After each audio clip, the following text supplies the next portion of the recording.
কিভাবে সম্ভব? মৃতদের এই পৃথিবীতে থাকতে নেই। তুমি তুমি চলে যাও, চলে যাও, প্লিজ চলে যাও। সবটাই কি ইলুশন, নাকি অন্য জগতের কেউ কখনো হাজির হয়ে যায় চোখের পলকে? ভূত.com with রাসেল। Welcome back. আপনাদের সবাইকে স্বাগত জানাচ্ছি আমি রাসেল। আশা করছি আপনারা সবাই ভালো আছেন এবং ভালোর দলে আছেন। আমিও ভালো আছি, ভালোর দলে আছি। আপনাদের সবাইকে জানাচ্ছি পবিত্র ঈদ উল ফিতরের শুভেচ্ছা। আশা করছি ঈদ ভালো কেটেছে পরিবারের সবার সাথে, আপনজনের সাথে।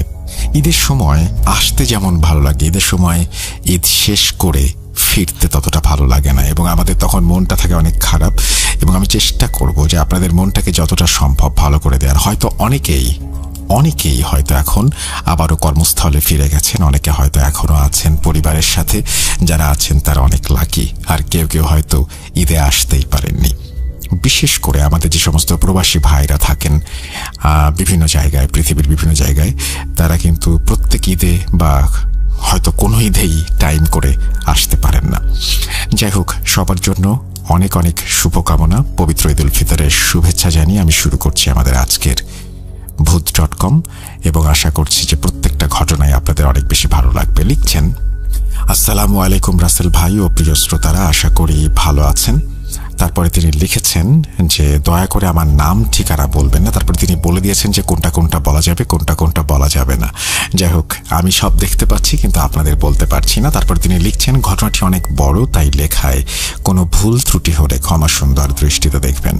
এরপরে তিনি বলছেন, আমার ঘটনাটি যদি ভালো লাগে অবশ্যই রাসেল ভাই পড়ে শোনাবেন। আজকে আমি যে ঘটনাটি বলবো সেটা আমার খালাতো ভাইয়ের সাথে ঘটে যাওয়া সত্য একটি ঘটনা। আমি আমার খালাতো ভাইয়ের মতো করেই বলছি। বলছে হাসান। বাংলা একটা বাক্য আছে, সঙ্গদোষে সর্বনাশ। আমারও ঠিক তাই হয়েছে। আমার নাম হাসান, ছদ্মনাম। এখানে আমি সবই ছদ্মনাম ব্যবহার করছি।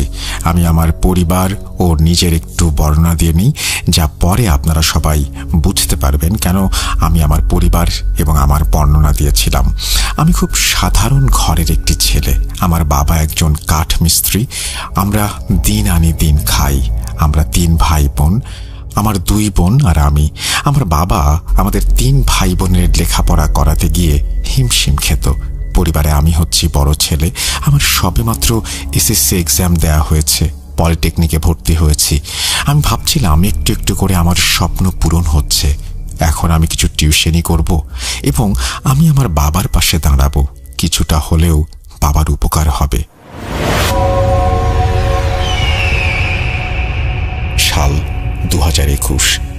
আমার বাড়ি থেকে আমার কলেজটি মোটামুটি ভালোই দূরে ছিল।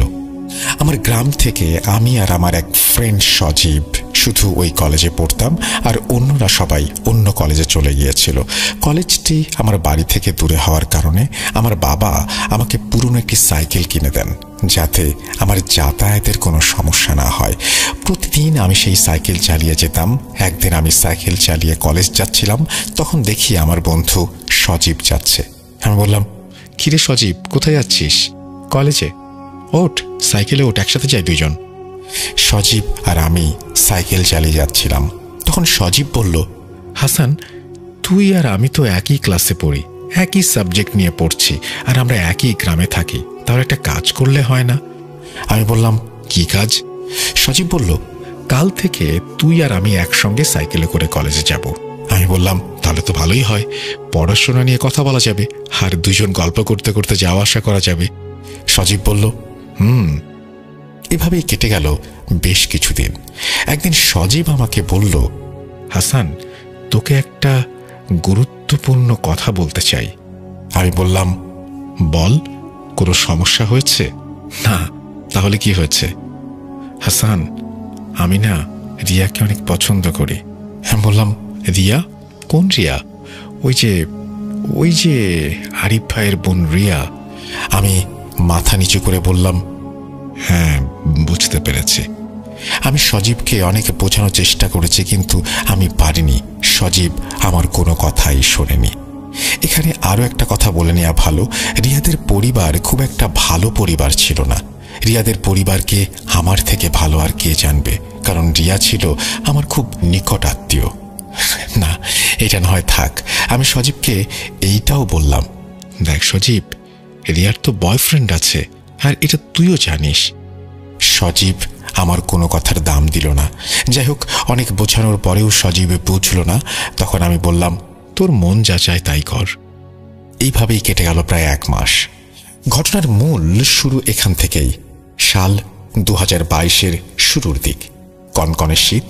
সেদিন ক্লাস ও কোচিং শেষ করে আমি আর সজীব বাড়ির দিকে ফিরছি। তখন মাগরিবের আজান পড়বে ভাব। সাদা কুয়াশায় ঢাকা সারা গ্রাম। আমি আর সজীব শুধু সাইকেল চালিয়ে যাচ্ছি। এতটুকু কুয়াশা আর শীত ছিল যে রাস্তায় আমি আর সজীব ছাড়া কাউকেই দেখতে পাইনি। আমরা আমাদের বাড়ির খুব কাছাকাছি চলে এসেছিলাম। তখনই সজীব আমাকে বলল, হাসান, সাইকেল থামা। আমি সাইকেল থেকে নেমে বললাম, কি হয়েছে? আরেকটি কথা, আমরা যে জায়গায় দাঁড়িয়েছিলাম সেই জায়গার একটু বর্ণনা দেই। এই জায়গার নাম 3 রাস্তার মোড়। 3টি রাস্তা 3 দিক থেকে চলে এসে এই জায়গায় মিশে গিয়েছে। একটা গেছে আমাদের গ্রামের দিকে, আর একটা গেছে আমাদের শহরের দিকে, আর একটা গিয়েছে চাষের জমি এবং অনেক দূরে আরেকটি গ্রামের দিকে। গ্রামের নাম বিলপাড়া গ্রাম। যাই হোক, সজীব আমাকে বলল, সাইকেল যতই চাষের জমির দিকে যাচ্ছে ততই মনে হচ্ছে আমরা অন্য কোনো জগতে প্রবেশ করছি। চারপাশে শেয়ালের ডাক, ঝিঝি পোকার ডাক। যাই হোক, সজীব আমাকে বলল, সাইকেলটা তুই আমাকে দে, তুই পেছনে বস আজ। আমি কিছু না বলে পেছনে বসলাম। সাইকেল নিয়ে সজীব আমাকে নিয়ে ছুটে চলল সেই চাষের জমির দিকে। আঁকা বাঁকা মাটির রাস্তা দিয়ে সাইকেল যতই চাষের জমির দিকে যাচ্ছে ততই মনে হচ্ছে আমরা অন্য কোনো একটা জগতে প্রবেশ করছি। চারপাশে শেয়ালের ডাক, ঝিঝি পোকার ডাক, আর কনকনে শীতের মধ্যে যেন অন্য একটি জগতের দিকে এগিয়ে যাচ্ছিলাম আমরা। আমি বুঝতে পারছিলাম না সজীব আমাকে কোথায় নিয়ে যাচ্ছে। অনেকক্ষণ সাইকেল চালানোর পর আমরা একটি গ্রামে প্রবেশ করলাম। আমি সজীবকে জিজ্ঞেস করলাম, কিরে, কোথায় আসলাম? সজীব আমাকে বলল, বিলপাড়া গ্রামে এসেছি। বিলপাড়া গ্রামে তোর কি কাজ? দেখতেই পাবি। সজীব সাইকেল নিয়ে একটা বাড়ির সামনে গিয়ে দাঁড়ালো। সজীব আমাকে বলল, সাইকেল থেকে নাম, আমরা ওই বাড়িতে যাব। আমরা সাইকেল রেখে বাড়ির ভেতরে প্রবেশ করি। বাড়ির ভেতরটি দেখে আমার গা শিউরে উঠল। একে তো কুয়াশায় ঢাকা পুরো গ্রাম, তার মধ্যে কনকনে শীত, আর তার মাঝখান দিয়ে এক টুকরো চাঁদের আলো এসে পড়েছে জমিতে, যা এক ধরনের ভয়ঙ্কর পরিবেশ তৈরি করেছে। বাড়ির ভেতরটি ছিল এই রকম যে বাড়ির উঠোনে বিশাল একটা তেঁতুল গাছ আর 3টি ছোট বড় ঘর। চাঁদের আলো আর মোবাইলের আলোতে আমি যা দেখতে পাই তা হলো, তেঁতুল গাছটি দেখে আমি কিছুটা ভয় পেয়ে যাই, কারণ এই গাছটি আর 4টি গাছের মতো স্বাভাবিক নয়। তেঁতুল গাছটির গোড়ায় অনেক রকমের খাবার। গাছটিকে সাদা, কালো, লাল ইত্যাদি সুতা দিয়ে পেঁচিয়ে রাখা হয়েছে। অবাক করা বিষয় হলো, গাছটি দেখে আমার মনে হলো গাছটিকে প্রতিদিন পুজো করা হয়। যাই হোক, আমি আর সজীব বাড়ির ভেতরে প্রবেশ করে দেখি একটি ঘরে আলো জ্বলছে। আমি আর সজীব সেই ঘরের সামনে যাই এবং তখনই সজীব বলে ওঠে, কাদের কাকা আছেন ঘরে? তখনই একজন বৃদ্ধ মহিলা এসে বলে, কে তোমরা, কেন এসেছ? আমার বন্ধু সজীব বলল, কাকি, কাকাকে গিয়ে বলেন সজীব নামে একজন এসেছে, আমি কাকার সাথে মোবাইলে কথা বলে এসেছি। তখন বৃদ্ধ মহিলাটি বলল, তোমরা একটু অপেক্ষা করো। 2 মিনিট পর বৃদ্ধ মহিলাটি 2 গ্লাস পানি নিয়ে আসলো আমাদের কাছে আর বলল, নাও, এই 2 গ্লাস পানি খেয়ে নাও। আর একটা কথা, পানি খাবার সময় বিসমিল্লাহ বলা লাগবে না, আর বাম হাতে নিয়ে খেও। এই কথাটি শুনে আমার কিছুটা রাগ হলো। আমি পুরোপুরি ইমানদার নই, তাই বলে কিছু খাবার আগে বিসমিল্লাহ বলবো না এবং বাঁ হাত দিয়ে খাবো, এটা হয় নাকি? আমি সেই বৃদ্ধ মহিলার কথা না শুনে নিচে বসে বিসমিল্লাহ বলে ডান হাত দিয়ে পানিটি পান করি। আমার বন্ধু সজীব কিন্তু তা করেনি। আমি আমার গ্লাসটি যখন বৃদ্ধ মহিলাকে দিচ্ছিলাম, দেখি সেই মহিলাটি আমার দিকে তার চোখ বড় বড় করে তাকিয়ে আছে। বৃদ্ধ মহিলাটি আমাদের দুজনের দিকে লক্ষ্য করে বলল, তোমরা বাইরে দাঁড়াও, আমি আসছি। এবার তিনি একটি বালতিতে করে পানি নিয়ে এসে আমাদের দুজনকে বললেন, এই পানি দিয়ে পা ধুয়ে বাম পা দিয়ে ঘরে প্রবেশ করো। এবারও আমি তার কথার কোনো দাম না দিয়ে পা ধুয়ে ডান পা দিয়ে ঘরে প্রবেশ করি। আমি কিছুটা অবাক হয়ে যাই, কারণ ঘরটিতে তেমন কোনো আসবাবপত্র ছিল না, শুধু একটি খাট ছাড়া। আরেকটা অবাক করা বিষয় হলো পুরো ঘরটি লাল কাপড় দিয়ে মোড়ানো। যাই হোক, খাটের ওপর বসেছিলেন একজন বৃদ্ধ। আমি সেই বৃদ্ধ পুরুষটিকে দেখে সালাম দেই। জানি না আপনি বিশ্বাস করবেন কিনা, আমি সালাম দেওয়ার পর কেমন যেন একটা উত্তর দিল সেই বৃদ্ধ, যেটা আমি কখনোই শুনিনি। আমার কাছে খুব অদ্ভুত মনে হলো।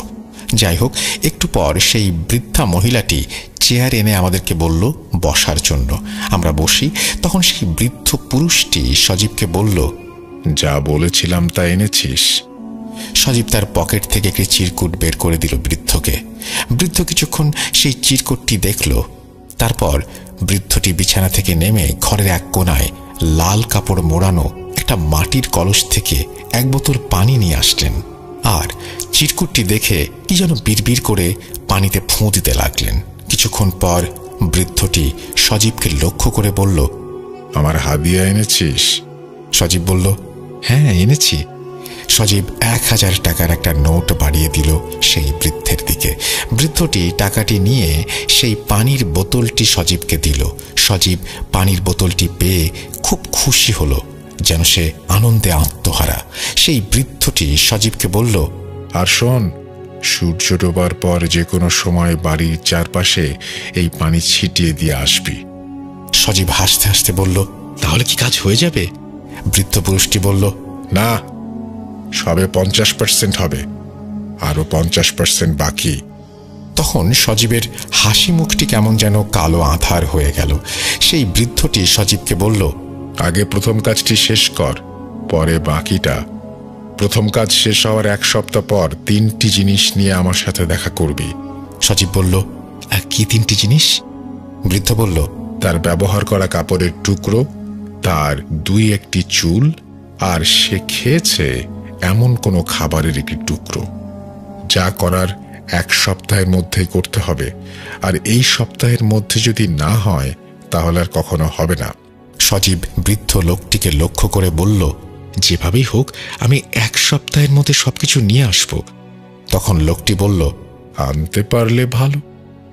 তোর এই বন্ধুটি অনেক চালাক চতুর, এত চালাক চতুর হওয়া ভালো না। এই বলে বৃদ্ধ লোকটি আমাদেরকে চলে যেতে বলল, আর বলল বাম পা দিয়ে বের হতে। সজীব বৃদ্ধ লোকটির কথা মেনে চলল, কিন্তু আমি মানতে পারিনি। আমি আর সজীব সাইকেল নিয়ে চললাম বাড়ির দিকে। আমার মনে তখন হাজারো প্রশ্ন উকি দিচ্ছে। কৌতূহল বশত আমি সজীবকে কিছু প্রশ্ন করলাম, কিরে সজীব, এই বৃদ্ধ কি কোনো কবিরাজ বা ওঝা? আর সবকিছুতেই বাম হাত বাম পা এসব ব্যবহার করার কথা বলছে কেন? এ কেমন মানুষ রে ভাই? আর এই বৃদ্ধের সাথে তোর কি কাজ? সজীব একটু হাসি দিয়ে আমাকে বলল, বন্ধু একটু থাম, আমি জানি তোর মনে অনেক প্রশ্ন, আমি তোকে সব বলবো। আমার বেস্ট ফ্রেন্ড বলে কথা। শোন, আমার পরিবারের বিপদ, তাই বাবা আমাকে এখানে পাঠিয়েছেন। এই কথা তুই কাউকে বলবি না, কি তোর বাবাকে কি তোর মাকেও না। আচ্ছা ঠিক আছে, কিন্তু বৃদ্ধ লোকটি যে তোর কাছে চুল, কাপড়, খাবারের টুকরো চাইল, এগুলো কি জন্য? সজীব তোতলাতে তোতলাতে বলল, এইগুলো এমনি, আমি এত কিছু জানি না। আমি আর সজীবকে আর কিছু বলিনি। তখনও আমার মনে অনেক প্রশ্ন উকি দিচ্ছিল। যাই হোক, আমাদের বাড়ির সামনে আমরা চলে এসেছি। সজীব আমাকে সাইকেল দিয়ে আমাকে বলল, বন্ধু কাউকে কিছু বলিস না। আমি বললাম, আরে সমস্যা নেই, আমি কাউকে কিছু বলবো না। সেই বলে সজীব তার বাড়ির দিকে চলে গেল, আর আমি আমার বাড়ির দিকে চলে আসলাম। এভাবেই কেটে গেল প্রায় 6 থেকে 7 দিন। সেদিন ছিল শনিবার। আমি আর সজীব ক্লাসের কোচিং শেষ করে বাড়ি ফিরছিলাম। সজীব বলল, হাসান আজকে একটু বিলপাড়া যাওয়া লাগবে। আমি বললাম, আমি যাব না। সজীব নাছোড়বান্দা, আমাকে না নিয়ে সে যাবে না, অনেক কাকুতি মিনতি করলো। তারপর আমি রাজি হই সেখানে যাবার জন্য, কিন্তু আমি সজীবকে একটা শর্ত দিই যে আমি বাড়ির ভেতরে প্রবেশ করব না। সজীব বলল, আচ্ছা ঠিক আছে। সজীব আর আমি সাইকেল নিয়ে ছুটলাম সেই বিলপাড়া গ্রামের উদ্দেশ্যে। চারপাশে শুধু চাষের জমি আর চাষের জমি। চাষের জমির মাঝখান দিয়ে ছোট্ট একটা রাস্তা, সেই রাস্তা দিয়ে ছুটে চলেছে আমাদের সাইকেলটি। অনেকক্ষণ সাইকেল চালানোর পর আমরা গিয়ে পৌঁছালাম বিলপাড়া গ্রামের ওই বাড়িতে। বাড়ির সামনে আসার পর আমি সজীবকে বললাম, তুই বাড়ির ভেতরে যা, আমি তোর জন্য বাইরে অপেক্ষা করছি। সজীব বলল, আচ্ছা ঠিক আছে। বলে বাড়ির ভেতরে প্রবেশ করল। সজীব বাড়ির ভেতরে প্রবেশ করার পর আমি ভালো করে চারদিকটা দেখছিলাম। শ্রোতারা বিশ্বাস করবেন কিনা জানি না, এই আধুনিক যুগেও এই বাড়িটিতে কোনো আধুনিকতার বিন্দু মাত্র ছোঁয়া নেই, যেমন বিদ্যুৎ, টেলিভিশন ইত্যাদি। আরও অবাক করা বিষয় হলো, ছোট বড় ঘর আছে 3টি, তবে আমার চোখে মানুষ পড়েছে মাত্র 2 জন। বৃদ্ধ বৃদ্ধা ছাড়া আমি কাউকে এখানে থাকতে দেখিনি। আর এই বাড়ির আশেপাশে কোনো বাড়িও ছিল না। এই বাড়িটি গ্রামের সর্বশেষ বাড়ি, তারপর শুধু বিল আর বিল।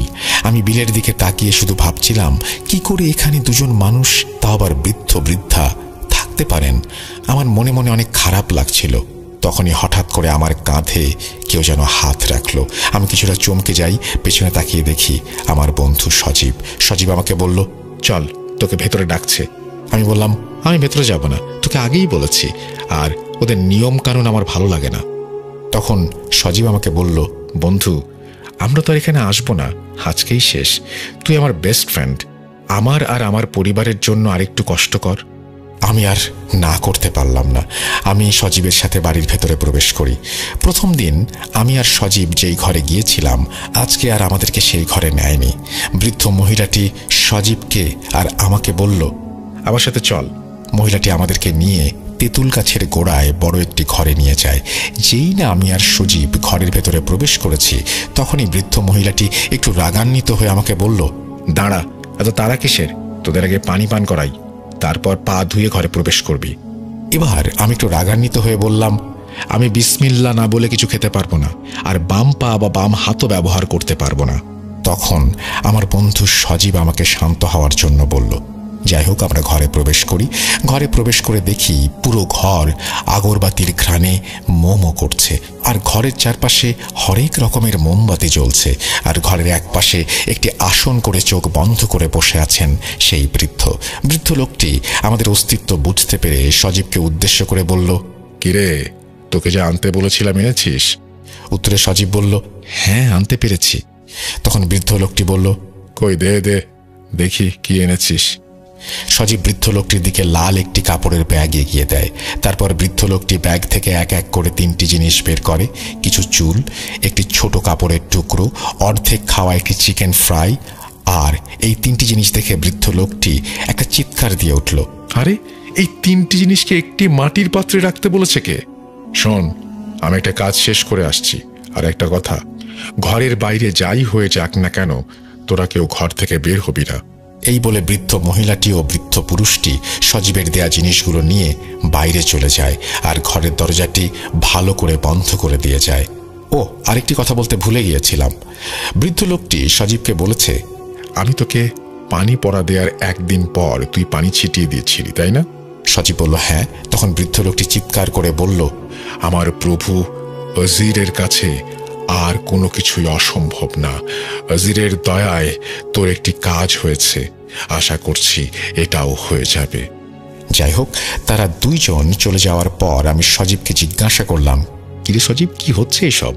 আর কি সব কুফরি কথাবার্তা বলছে? সজীব আমার কথার কোনো উত্তর দিল না। আর তখনই হঠাৎ বাইরে তুমুল ঝড় বৃষ্টি শুরু হলো। আমি আর সজীব কিছুটা ভয় পেয়ে যাই। আমি সজীবকে বলতে লাগলাম, কিরে, এই শীতের দিনে আবার ঝড় শুরু হলো কিসের?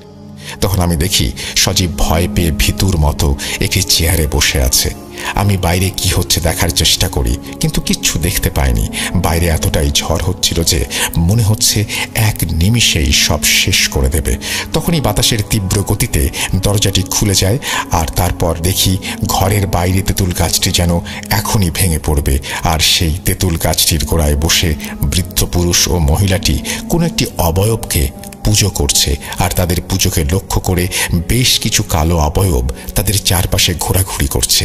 এই দেখে আমি ভয়ে সজীবের কাছে যাই আর রাগান্বিত হয়ে বলি, তুই এই কোথায় নিয়ে আসলি আমাকে? সজীব ভয়ে কিছু বলতে পারছিল না। এভাবে ঝড় চলল 15 থেকে 20 মিনিটের মতো। কিছুক্ষণ পর আমাদের মনে হলো ঝড় থেমে গেছে। তার কিছুক্ষণ পর আমরা দেখি আমাদের দরজাটি খুলেছে। ঘরে প্রবেশ করলো সেই বৃদ্ধ আর বৃদ্ধা। তারা আমাদের 2 জনকে দেখে বলল, বিশেষ করে আমাকে লক্ষ্য করে বলল, কিরে, ভয় পেয়েছিস? এই বলে বৃদ্ধ লোকটি একটু হাসলো। বৃদ্ধ লোকটি হাসতে হাসতে তার আসনে গিয়ে বসলো আর বলল, সজীব, তোর কাজ হয়ে গেছে।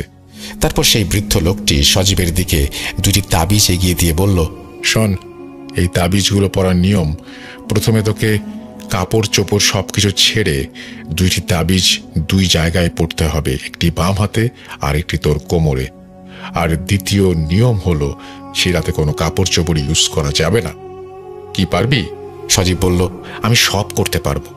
আমি বললাম, কিরে সজীব, তুই পাগল হয়ে গেলি নাকি? সজীব আমাকে ধমকের সুরে বলল, তুই চুপ থাক। সজীবের কাছে আমি এরকম ব্যবহার আশা করিনি। যাই হোক, আমি আর সজীব তাদের কাছ থেকে বিদায় নিয়ে চলে আসব, তখনই সেই বৃদ্ধ লোকটি বলে উঠল, বাম পা দিয়ে বের হ। আর শোন, তাবিজ দুটো বাঁধার আগে তেঁতুল গাছের গোড়া থেকে দুটি সুতো নিয়ে যা, একটি লাল আর একটি কালো। সজীব উত্তরে বলল, আচ্ছা ঠিক আছে। এই বলে সজীব আর আমি ঘর থেকে বের হয়ে যেই না তেঁতুল গাছের গোড়ায় যাই, আমার আত্মারাম খাঁচাছাড়া হয়ে যায়। দেখি গোড়ায় বেঁধে রাখা হয়েছে একটি মুরগি, একটি কোয়েল পাখি, একটি কবুতরের বাচ্চা ও একটি কুঁচে সাপ, আরও কিছু মুরগির মাথা, সিঁদুর ইত্যাদি। কি ভয়ানক দৃশ্য! এইসব দৃশ্য দেখে সজীবকে বললাম, কিরে, এসব তো কুফরি কালামের নমুনা। সজীব একটু মুচকি হেসে বলল, আরে না, কাদির কাকা অনেক ভালো মানুষ। হ্যাঁ হ্যাঁ, তা তো দেখতেই পাচ্ছি। তখনই ঘরের ভেতর থেকে সেই বৃদ্ধ লোকটি বলে উঠল, কিরে, নিতে পেরেছিস? সজীব বলল, জি পেরেছি। তারপর সেই বৃদ্ধ লোকটি বলল, এখন এখান থেকে তাড়াতাড়ি চলে যা, অনেক রাত হয়েছে, আর আমার টাকার কথা ভুলিস না যেন। এই বলে বৃদ্ধ লোকটি থেমে যায়। আমি আর সজীব লাল সুতো, কালো সুতো আর তাবিজ নিয়ে রওনা হলাম।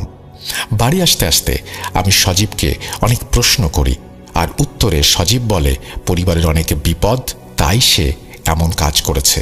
এই বিষয়টি পাঁচকান করতে চায় না সে। আমি সব শুনে আর কথা বাড়ালাম না, কারণ এমনি অনেক দেরি হয়ে গেছে। তার মধ্যে বাড়ি থেকে বারবার ফোন আসছে। যথারীতি আমরা বাড়ি চলে আসি। এভাবে কেটে গেল এক সপ্তাহ। একদিন আমি আর সজীব কলেজের মাঠে বসে আছি। হঠাৎ আমাদের সামনে আসলো রিয়া।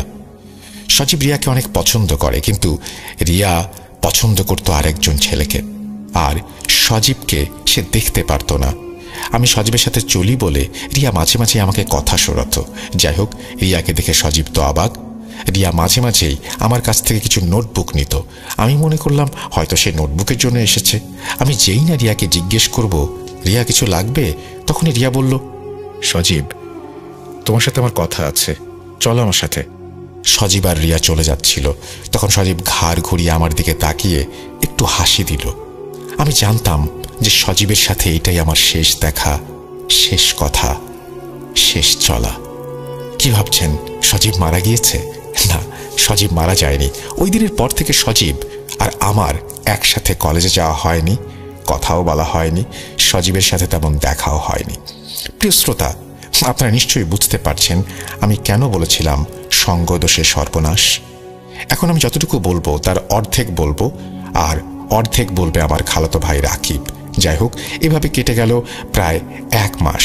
সজীবের সাথে আমার কথা হয়নি, আমিও নিজে সজীবের সাথে কখনো দেখা করতে যাইনি। একদিন আমি কলেজের মাঠে বসে আছি আর ভাবছি, সজীব তো আমার বেস্ট ফ্রেন্ড ছিল। আমার বিপদে সে আসতো, আমি তার বিপদে যেতাম। আজ এমন কি হলো যে সজীব আমার সাথে আর কথা বলে না? তখনই আমার এক ক্লাসমেট আমাকে এসে বলল, হাসান, কিছু শুনেছিস? আমি বললাম, কি শুনবো, কি হয়েছে? তখন আমার ক্লাসমেট বলল, সজীবের সাথে রিয়ার তো ভালো একটা সম্পর্ক গড়ে উঠেছে। আমি একটু মুচকি এসে বললাম, মানুষের মন কখন যে কোন দিকে যায়। যাই হোক, আমি ক্লাস ও কোচিং শেষ করে বাড়ি ফিরছিলাম। যদি ভুল না করে থাকি, সেদিন ছিল শনিবার, 15/3/2022। আমি যখন আমাদের বাড়ির 3 রাস্তার মোড়ের খুব কাছাকাছি, তখনই দেখি কেউ একজন আমাকে ইশারা করে সাইকেল থামানোর জন্য বলছে। আমি 3 রাস্তার মোড়ে সাইকেলটা দাঁড় করাই, আর সেই বিলপাড়া গ্রামের বৃদ্ধ লোকটি, সেই লোকটিকে দেখে আমি সালাম দিই, কিন্তু তিনি আমার সালামের কোনো উত্তর না দিয়ে আমাকে বললেন, টাকা কোথায়? এই পর্যন্ত আমার টাকা কেউ মেরে দিতে পারেনি, তুইও পারবি না। তোর প্রতি আমার একটু মায়া হলো বলে আমি নিজেই তোর কাছে আসলাম, আর আমি কখনো কারো কাছ থেকে চেয়ে কোনো কিছু নেই না। টাকাগুলো দে, আমি চলে যাই। বৃদ্ধ লোকটির সব পাগলামি কথাবার্তা শুনে আমি কিছুটা রাগান্বিত হয়ে যাই আর বলি, কি আজে বাজে কথা বলছেন? আমি কেন আপনাকে টাকা দেব, আর আপনি আমাকে কেন এসব বলছেন? বৃদ্ধ লোকটি আমাকে বলল, আমি জানি না, আমার টাকা তোর কাছেই আছে, ভালো করে বলছি টাকা দিয়ে দে। তখন আমি বললাম, আপনার কোনো প্রকারের টাকা পয়সা আমার কাছে নেই, সজীব কি আপনাকে টাকা দেয়নি? তখন বৃদ্ধ লোকটি রাগান্বিত হয়ে বলল, তোরা দুইজন আমার সাথে মজা করছিস তাই না? এই বলেই বৃদ্ধ লোকটি আমার মাথার চুলের মুষ্টি ধরল, এত জোরে ধরল যে আমার মনে হচ্ছিল আমার মাথার সব চুল ছিঁড়ে চলে আসবে। আমি বৃদ্ধ লোকটিকে পাগল বলে ধাক্কা মারি। তিনি আমার থেকে কিছুটা দূরে সরে যান। সেই বৃদ্ধ লোকটি অন্য কোনো ভাষায় আমাকে কিছু একটা বলে চলে যান বিলপাড়ার দিকে। আমি আমার মাথায় হাত দিয়ে দেখি বেশ কিছু চুল ছিঁড়ে গিয়েছে। আমি তখনই সজীবের বাড়ির দিকে রওনা হলাম। আমি সজীবকে বাড়িতে পাইনি। প্রিয় শ্রোতা ও রাসেল ভাই, আমি জানতাম যে আজকের পর আমার জীবন এখানেই থেমে যাবে। সংক্ষিপ্ত আকারে আমি আমার বর্ণনা দিই আমার সাথে কি হয়েছিল। আমি বাড়ি আসার পর অনেক অসুস্থ হয়ে পড়ি। এতটাই অসুস্থ হয়ে পড়ি যে আমাকে 3 মাস হসপিটালের বেডে কাটাতে হয় এবং তারপরও আমি সুস্থ হইনি। তারপর কি হয়েছিল তা বলবে আমার খালাতো ভাই রাকিব। হাসানকে 3 মাস হসপিটালে রাখার পরেও হাসান সুস্থ হচ্ছিল না, আর আমরা টাকা পয়সার দিক থেকেও দুর্বল হয়ে পড়ছিলাম। আশা করি আপনারা সবাই জানেন হাসানের বাবা ছোটখাটো কাজ করত। যাই হোক, হাসান সুস্থ হচ্ছিল বলে আমরা হাসানকে আমাদের বাড়িতে নিয়ে আসি, অর্থাৎ হাসানদের বাড়িতে। বাড়ি আনার পর শুরু হলো হাসানের আর এক সমস্যা। তা হলো হাসান অনেক পাগলামি করতে লাগলো, যেমন ফাঁসি নেয়া, নিজের হাত পা কেটে ফেলা, কাউকে দেখলে মারধর করা, ইত্যাদি ইত্যাদি। তারপর হাসানের বাবা হাসানকে নিয়ে যায় মেন্টাল হসপিটালে। ডক্টর হাসানের ব্যবহার বা পরিস্থিতি দেখে বলল, হাসানকে এখানে কিছুদিন রাখতে হবে, তার অবস্থা বেশি ভালো না। হাসানের বাবা হ্যাঁ বলে 2 চোখ মুছতে মুছতে হসপিটাল থেকে বেরিয়ে গেল। আমরা সবাই জানি ঘরের বড় ছেলের ওপর বাবা মার একটা আশা থাকে। হাসানের বাবা মারও তাই ছিল। যাই হোক, মানসিক হাসপাতালে 1 সপ্তাহ 2 সপ্তাহ করতে করতে কেটে যায় 3 মাস। তাও হাসান সুস্থ হচ্ছিল না। হাসানের চিকিৎসা করতে গিয়ে হাসানের বাবা তাদের ভিটে বিক্রি করে দেয়। তবু হাল ছাড়েনি। একসময় মানসিক হাসপাতাল থেকে হাসানকে বাড়িতে পাঠিয়ে দেয়া হয়, কারণ হাসানের অবস্থা খুবই খারাপের দিকে যাচ্ছিল। হাসান খাবার খেত না, আর একটি কষ্টদায়ক কথা হলো হাসান পঙ্গু হয়ে যায়। ডাক্তার বলেন হাসানের রক্তশূন্যতার কারণে হাত পায়ের রগ শুকিয়ে যাওয়ার কারণে সে পঙ্গু হয়ে গিয়েছে। আরেকটি কথা বলতে ভুলে গিয়েছিলাম, হাসানকে অনেক হুজুর কবিরাজও দেখানো হয়েছে, কেউ কিছু বলতে পারল না, হাসানের সমাধান দিতে পারল না। হাসানকে মানসিক হাসপাতাল থেকে পাঠিয়ে দেওয়ার পর সে বিছানায় শুয়ে শুধুমাত্র মৃত্যুর দিন গুনছে।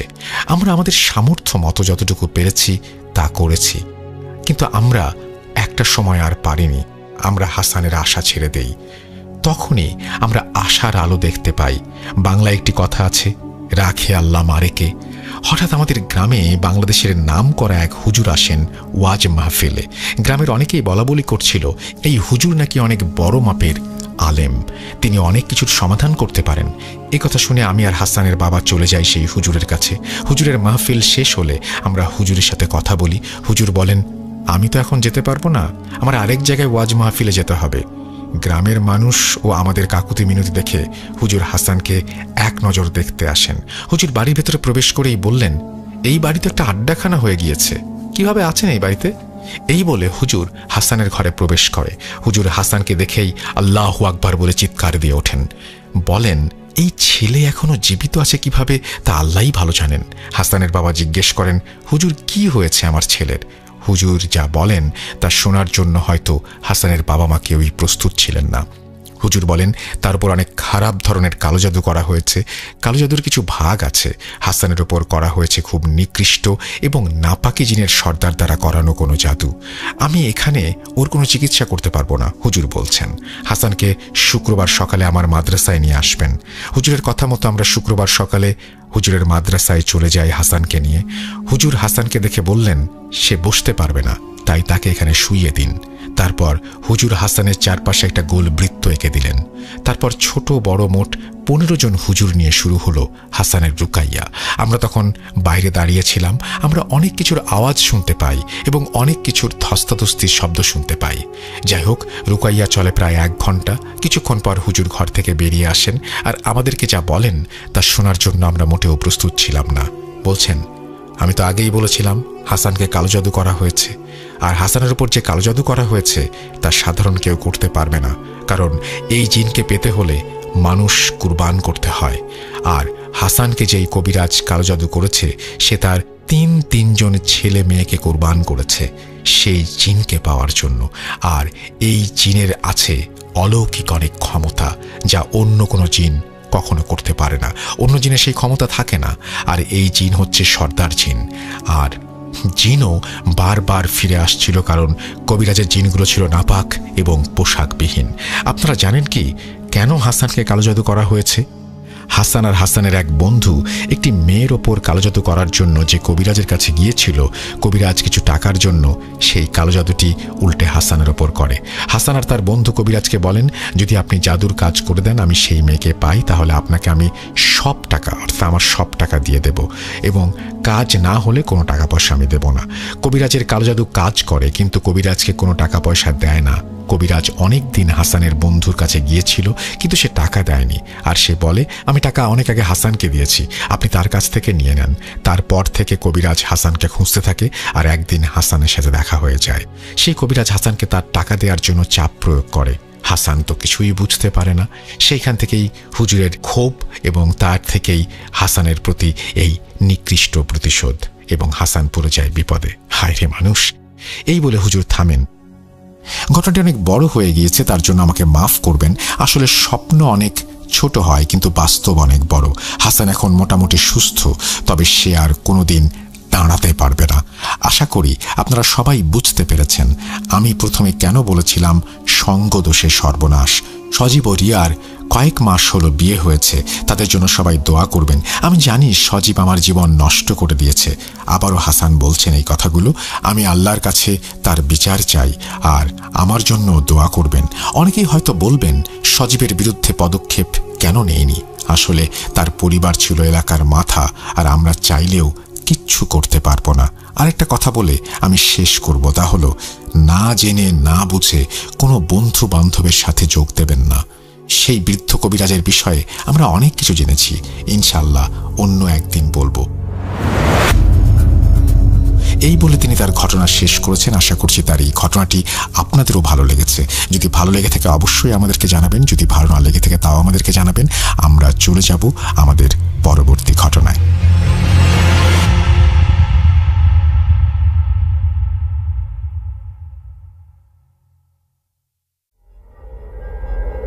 Spirit, be here with me.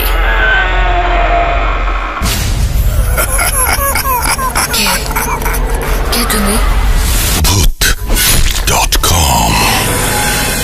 The fear returns with Russell. Welcome back. আপনাদের সবাইকে স্বাগত জানাচ্ছি আমি রাসেল। আশা করছি আপনারা সবাই ভালো আছেন এবং ভালোর দলে আছেন। যেভাবে লেখা আছে আমি সেভাবেই পড়ে শোনাচ্ছি। আসসালামু আলাইকুম রাসেল ভাই, আশা করি ভালো আছেন। অবশ্য আপনি ভালোর দলেই থাকেন। আমি ভালো আছি। আমার নাম আবিদ, বাসা গাইবান্ধা। আমি প্রায় কয়েক বছর ধরে আপনাকে শুনে আসছি, কখনো কোনো ঘটনা পাঠাতে পারেনি, যেহেতু আমার পক্ষে স্টুডিওতে গিয়ে ঘটনা বলা সম্ভব না, তাই এই ঘটনাটি আপনাকে লিখে পাঠাচ্ছি। আমি শুনেছিলাম আমার ইমরান মামার মুখ থেকে এই ঘটনাটি মূলত মামার সাথেই ঘটেছিল। দেরি না করে ঘটনায় চলে যাই। আমি ইমরান মামার মতো করেই বলছি। সময়টা ছিল 2013 সাল। তখন আমি অনার্স প্রথম বর্ষে। আমি ছিলাম পরিবারের সবচেয়ে ছোট ছেলে, তাই আদর আবদারও বেশি ছিল। তাই বন্ধু বান্ধবদের দেখা দেখি আমিও একটা মোবাইল ফোনের জন্য আবদার করতে থাকি আব্বার কাছে। আব্বা আমাকে একটা টাচ স্ক্রিন মোবাইল ফোন কিনে দেন 15,000 টাকা দিয়ে। নতুন ফোন কিনেই ফেসবুক অ্যাকাউন্ট খুলে ফেলি। আমাদের বাড়ি থেকে টাওয়ার একটু দূরে থাকায় খুব ভালো নেটওয়ার্ক পেতাম না, তাই মাঝে মাঝে আমরা বাসার বাইরে গিয়ে ফেসবুক ইউজ করতাম। তেমনি এক সন্ধ্যায় মাগরিবের নামাজের পর আমি বাড়ির বাইরে টঙে বসে ফেসবুক ইউজ করছিলাম আর গান শুনছিলাম। হঠাৎ করে আমি লক্ষ্য করলাম একজন বৃদ্ধ মহিলা পেছন দিক থেকে এসে আমার সামনে দাঁড়ালো এবং কিছুক্ষণ তাকিয়ে রইল। এবং আমার দিকে একটা সময়ে বিশ্রীভাবে একটা হাসিও দিল। বৃদ্ধ মহিলাটি একটু খাটো, গায়ে ছিল একটা সাদা শাড়ি এবং তার মুখটা ছিল একদম রক্তশূন্য ফ্যাকাশে ধরনের। তাকে দেখে আমি ভীষণ রকমের ভয় পেয়ে যাই। কান থেকে হেডফোন খুলে মোবাইলে গানটা অফ করে সামনের দিকে তাকাতেই দেখি সামনে আর কেউ নেই। আশেপাশে তাকালেও আর কাউকে দেখতে পাই না। আমি খুব তাড়াহুড়া করে দৌড় দিয়ে বাড়ির ভেতরে চলে যাই। তারপর আম্মাকে ঘটনাটি খুলে বলি। আম্মা বেশ রাগান্বিত হন আমার ওপরে, বলেন সন্ধ্যার পর কেন আমি বাইরে গিয়েছিলাম ইত্যাদি ইত্যাদি। তারপর উনি দোয়া পড়ে আমাকে ফু দেন, আর তারপর আমার সাথে আর কোনো ঘটনা ঘটেনি। আমি সন্ধ্যার পর আর বাসার বাইরে যেতাম না। বলে রাখা ভালো, আমি খুব ভালো মাছ ধরতে পারতাম। বলতে গেলে এক প্রকার নেশা ছিল আমার।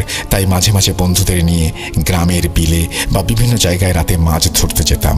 তেমনি একদিন আমি আর আমার বন্ধু নাসিরউদ্দিন মিলে ঠিক করি যে আজকে রাত্রে মাছ ধরতে যাব।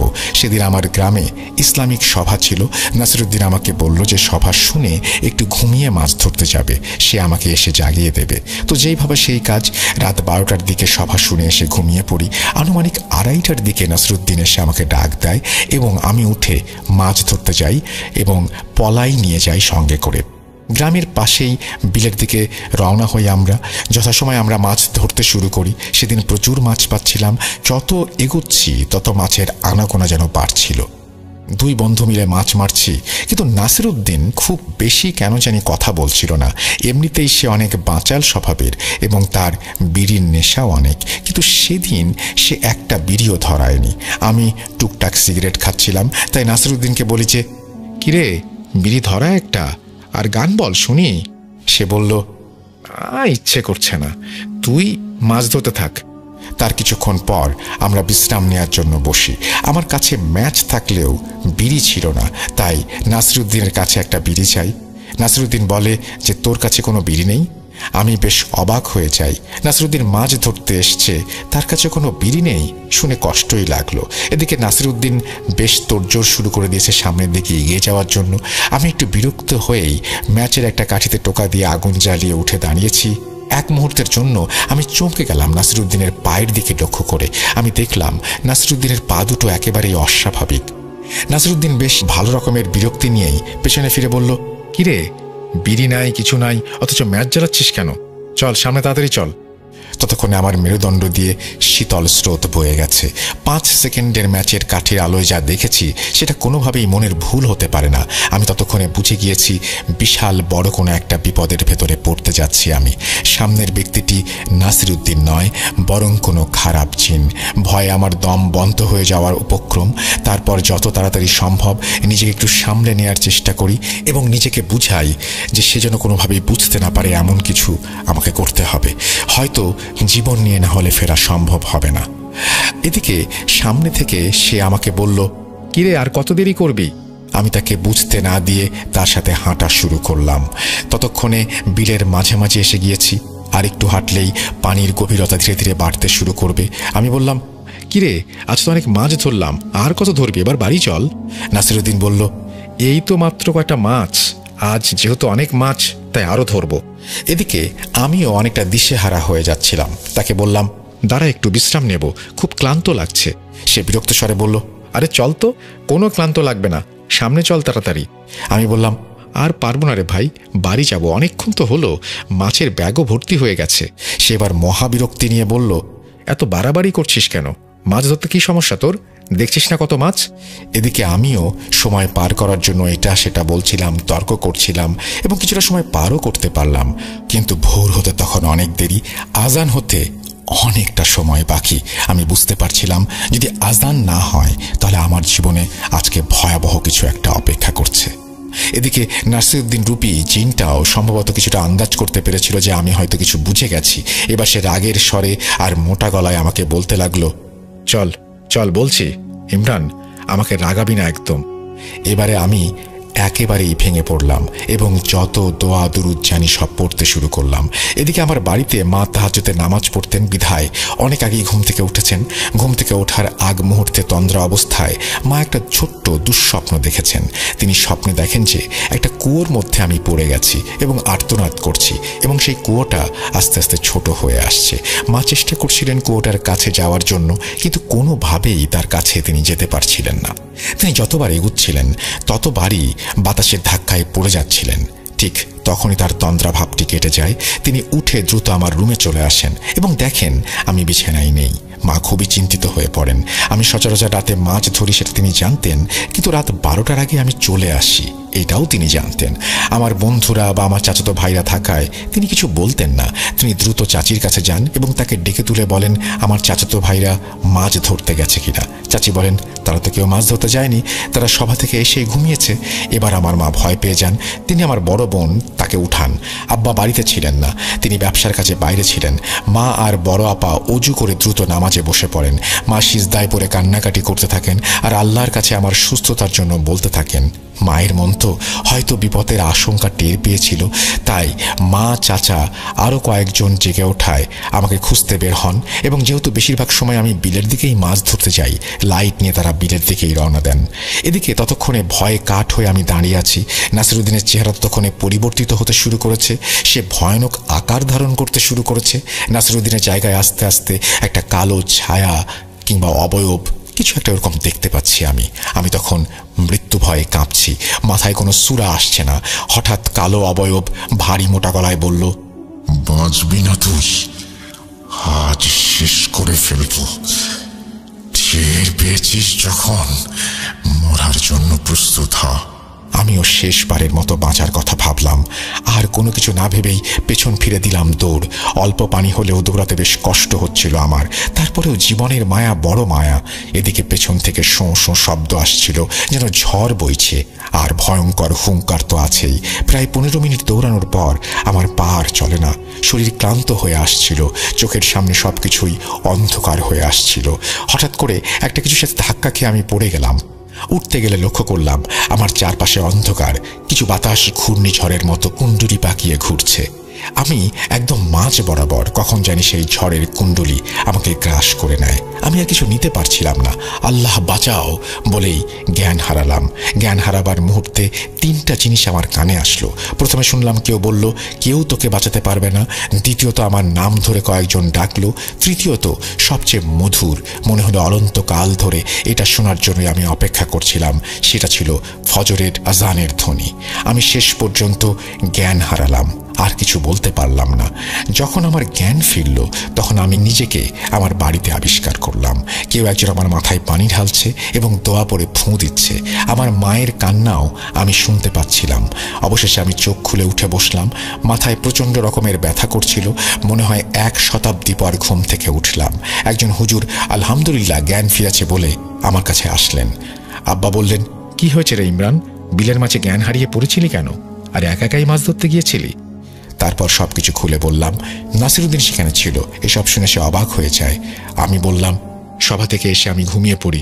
নাসিরুদ্দিন বলে, আমিও ঘুমিয়ে পড়ি, কিন্তু আমি আর উঠতে পারিনি, তাই তোকেও আর ডাকতে পারিনি। আমার রূপ নিয়ে তোর কাছে অন্য কেউ গিয়েছে। আব্বা আর কাউকে কোনো কথা বলতে দিলেন না। সবাইকে চলে যেতে বললেন, আমাকে বিশ্রাম করতে বললেন। পরের দিন আব্বা আমাকে এলাকার বড় এক হুজুরের কাছে নিয়ে গেলেন। সব শুনে তিনি আমাকে বিকালে আসতে বললেন। বিকালে তার কাছে গেলে তার কথা শুনে আমার মাথায় আকাশ ভেঙে পড়ে। হুজুর বলেন যে ইমরানের ওপর কালো জাদু করা হয়েছে। সে যে বেঁচে গেছে এটাই অনেক বড় ব্যাপার। হয়তো সেদিন রাতেই তাকে মেরে ফেলতো, কিন্তু জিনটা তাকে মারতে পারেনি। সেই সময় ফজরের আজানটা হয়েছিল। তোমরাও বিলে পৌঁছে গিয়েছিলে, তবে এই জিন অনেক শক্তিশালী আর রাগী। সে তোমাদের সাথে খারাপ কিছু করবে।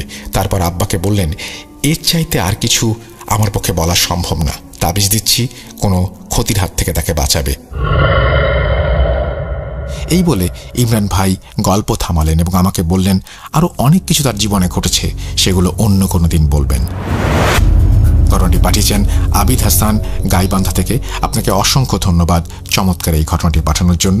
আশা করছি আপনার এই ঘটনাটি সবার ভালো লাগবে। আমরা চলে যাব আমাদের পরবর্তী ঘটনায়।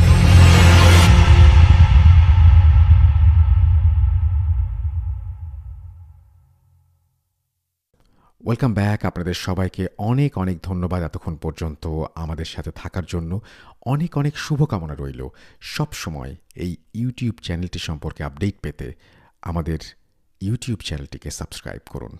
আশা করছি আমরা একসাথে অনেকটা পথ হাঁটব। আজকের মতো এখানেই বিদায় নিচ্ছি। সবাই ভালো থাকুন, সুস্থ থাকুন, মোস্ট ইম্পর্টেন্টলি ভূত.com-এর সাথে থাকুন। আল্লাহ হাফেজ।